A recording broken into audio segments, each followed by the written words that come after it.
Welcome back. In this segment, we're going to turn our attention to data structures that are defined inductively or recursively. In particular, we're going to look at hierarchical or tree structures. Now, I'm sure you've seen trees before. You know that trees are made up of nodes. So what is a node? A node is any object that is needed in a given application. So if you're sorting integers, a node could be a simple integer. If you're sorting the names of people, maybe a node could be a string. If you're building a GPS-based application, a node could represent a geographical location, both an address and its geographical coordinates. In any case, any arbitrarily complex object can be stored in a node. Notice that definition of a node is not recursive. Nodes can be grouped into trees, as we're going to see in a minute. We can just connect nodes with edges to form trees. Each tree has a single root node, and each tree also has a property called the depth of the tree. It basically has to do with how many levels of nodes there are in a tree. And each node can belong to exactly one tree. So we're going to define a set of all possible trees where the trees have a particular structure that is yet undefined. So let's call this set B is the set of all the elements that are generated according to the following rules. So remember, the idea of defining a set inductively is to start with an empty set and then to provide rules that will allow you to add elements to the set. The first rule states that any node by itself is a tree and therefore can be added to the set B. Now, since every rule describes a new element to be added to B and every element is a tree that has a root node and a depth, every rule must therefore specify the depth and the root node of the tree that it's generating and adding to B. So in the case of rule 1, the depth of the new tree is by definition 0, and the root node of the new tree is the node itself. It has to be because there's only one node in that new tree. Now notice that rule 1 is not a recursive rule. It does not assume that the set B already contains elements. It's what you would call a base rule. In contrast, rule number 2 is a recursive or inductive rule. It already assumes there are some elements inside of B and uses some of them to build a new tree to be added to B. So here are the hypotheses for rule 2. First, you must already have an element of B with depth 0. That's one of the single node trees that were added by rule R1. You must also already have two elements of B called L and R that are two disjoint trees, meaning they don't have any nodes in common, and they also must have the same depth D. Now, if you have these three existing elements in B, then you can build a new tree to be added to B, and this tree is obtained by adding an edge from the node N to the root of the tree L and another edge from the node N to the root of R. So L and R are usually called the left and right children of the node N. Hence the name L and R in rule 2.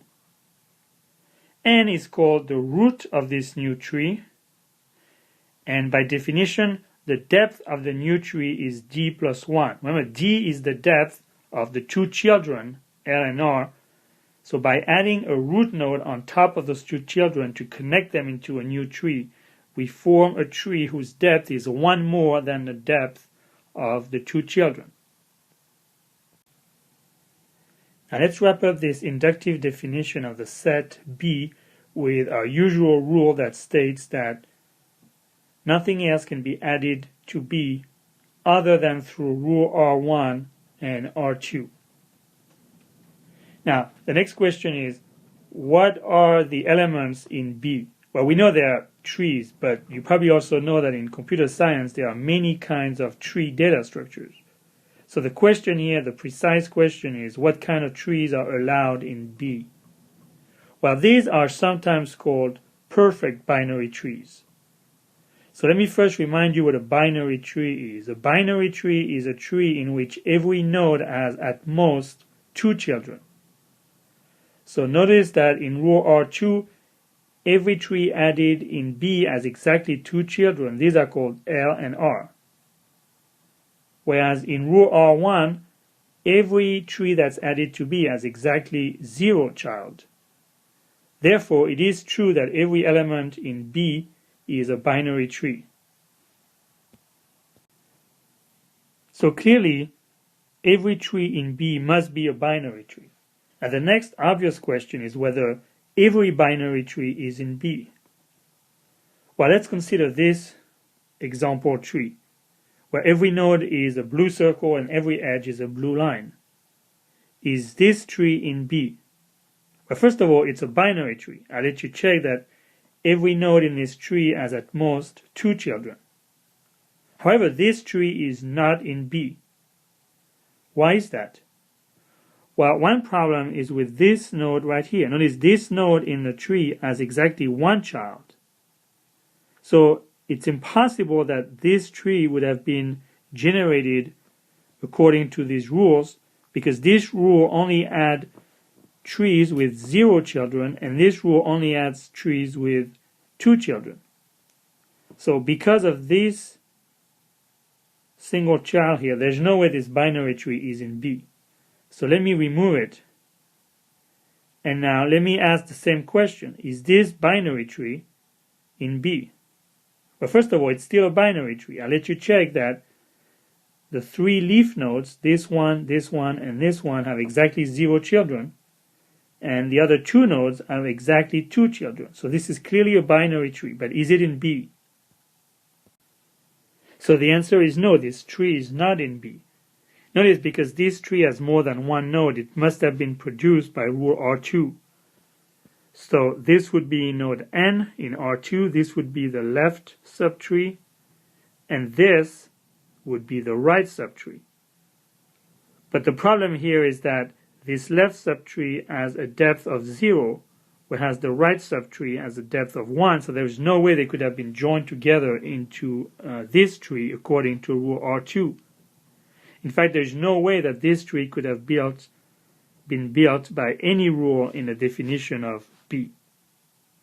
So what is the problem with this binary tree? Well, the problem with this tree is that it's missing a couple of nodes down here to make it into a perfect binary tree. A perfect binary tree is a completely symmetrical tree missing no nodes whatsoever, meaning all the leaf nodes would be at the bottom here in a straight line. So the set B, if you look at it carefully, and I encourage you to look at the definition again, is the set of all perfect binary trees. Nothing more, nothing less. So let me wrap up this segment by showing you a few trees that were built according to these rules and therefore are indeed in B. Let's say in this particular application domain, the nodes contain a single integer. And let's say that I start by applying rule R1 3 times to get these 3 single node trees. Then I could apply rule R2 to build this 3 node tree. And let's say that I apply rule R1 a few more times to get the following single node trees. Then I could apply rule R2 a couple times. 1 time here, 1 time there, and the result is a perfect binary tree that's one of the elements of B.